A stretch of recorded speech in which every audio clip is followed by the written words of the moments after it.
আসসালামু আলাইকুম বন্ধুরা, এটা হচ্ছে একটা র্যাঙ্কস টিভি, শুধু র্যাঙ্কস। তাই টিভিটা কিনেছিলাম গত বছর 23 সালের লাস্টের দিকে। এর মধ্যে এটা 3বার ঠিক করা হয়েছে। 3বার ঠিক করার পরে দেখেন আবারও দেখা যাচ্ছে ডিসপ্লে গেছে।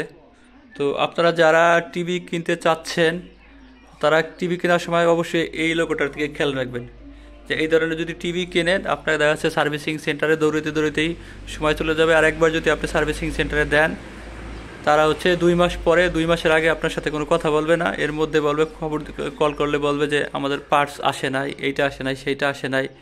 তো এরকম বলতে বলতে 2 মাস চলে যায়। তারপর টিভি দিবে, টিভিটা ঠিকঠাক মতো সার্ভিস করে দিবে না। তার 1 মাস কিংবা 15 দিন পরে দেখা যাচ্ছে আপনার টিভিটা আবার নষ্ট হবে।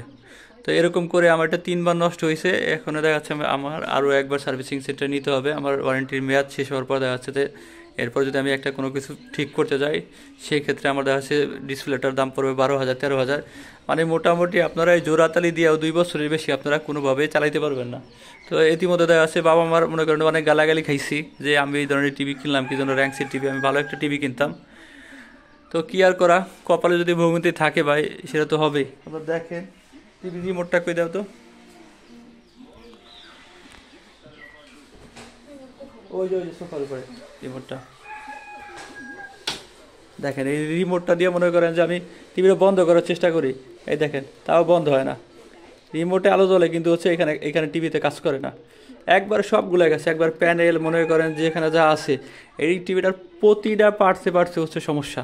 দেখেন এই বন্ধ বন্ধ করার চেষ্টা করতেছে যে কতবারের মাথায় বন্ধ হইলো। আবার চালু করতে চাই, চালু করতে চাইলে দেখা যাচ্ছে চালু হচ্ছে না। দেখেন চাপ দিতেছি, এই চাপ দিতেছি, এই যে এবার হয়েছে। অনেকগুলো চাপের পর দেখা যাচ্ছে যে চালু হচ্ছে। দেখেন এই যে ডিসপ্লেতে অবস্থাটা কী হয়েছে, স্মার্ট টিভি ডাবল বার করে আসতেছে। এটা ডিসপ্লেটা এর আগে এরকম সমস্যা ছিল, সারাইছি, ওরা বলছে যে আর এরকম হবে না। তো এরপর দেখা যাচ্ছে যে আবার এরকম হয়েছে। এখন এটা কীভাবে প্রতিকার পাম সেটা বুঝতেছি না। আমি যতগুলো টাকা দিয়ে কিনছি সব টাকাগুলো আমার জলে গেল। আপনারা যারা টিভি কিনতে চান অবশ্যই টাকা জলে দিবেন, নাকি দেখা যাচ্ছে বাসায় নিয়ে টিভি দেখবেন। আর এটা মনে করেন দেখা যাচ্ছে যারা নতুন বিয়ে শাদী করছেন তারা যদি এই ধরনের নষ্ট টিভি কেনেন, বউর মায়ের মনে করেন একটা নিচে পড়বে না। তো কেনার আগে অবশ্যই আপনারা সাবধান থাকবেন যে আমি কি কি টিভি কিনতেছি, টিভি কিনতেছি নাকি ঝরকার বাক্স কিনতেছি।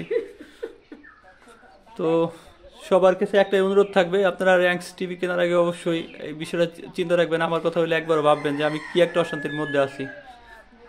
দেখেন আপনার অবশ্যই একটা সুবিধা আছে যে যে কোনো এই টিভিটা যদি কেনেন একই স্ক্রিনে আপনারা দুইবার করে হেডলাইন দেখতে পারবেন। দেখেন যে পিলখানা হত্যাকাণ্ডের হেডলাইন 2বার, এই লাইভ দেখেন, লাইভ লেখাও 2বার, এই মানুষটা 2-3বার দেখা যাইতেছে। দেখেন তো এই সুবিধাটা আপনারা পাবেন।